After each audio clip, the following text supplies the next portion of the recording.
Mr. Speaker, Mr. Talarico, for what purpose? does the gentleman yield for some questions? Does the gentleman yield for questions? Yes. Gentleman yields for questions. Thank you, Representative Perez. So you said that this amendment, if we add it to the bill, makes the bill more defensible in court.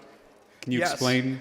Again, just to emphasize, the author, by suggesting that there is a sort of court-sanctioned Ten Commandments, is simply not true. The Supreme Court has not endorsed one version of the Ten Commandments, and has been made clear by previous amendments there are different versions of the Ten Commandments, both in the substance and in the order in which they appear. My amendment helps to address that by displaying all the Ten Commandments from the three main faith traditions.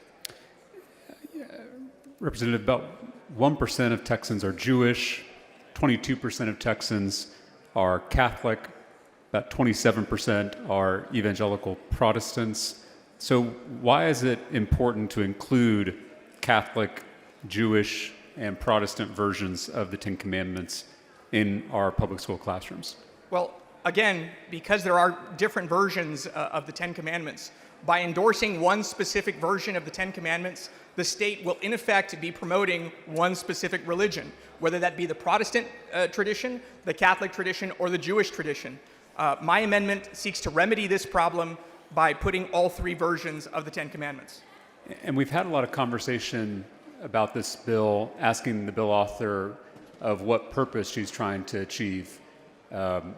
She's made comments about Ten Commandments will remind students that God is watching, things like that, but then also tries to say that the purpose is academic only. So how will this amendment ensure that the purpose is truly academic and not religious? Again, it's showing an educational value because it's putting different faith perspectives in perspective by providing all three versions of the Ten Commandments. Doing so otherwise, again, imposes one specific faith tradition.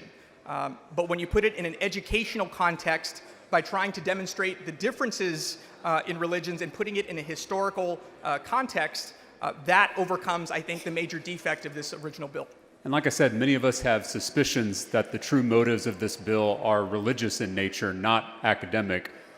And if this amendment is tabled, if this amendment is rejected, I think that would confirm our suspicions that the motives are not academic, but in fact religious. Would you say that's a fair statement? That's a very fair statement. Again, by endorsing one version of the Ten Commandments, you're specifically endorsing one faith tradition, and I believe that that is fundamentally unconstitutional. This amendment would fix that.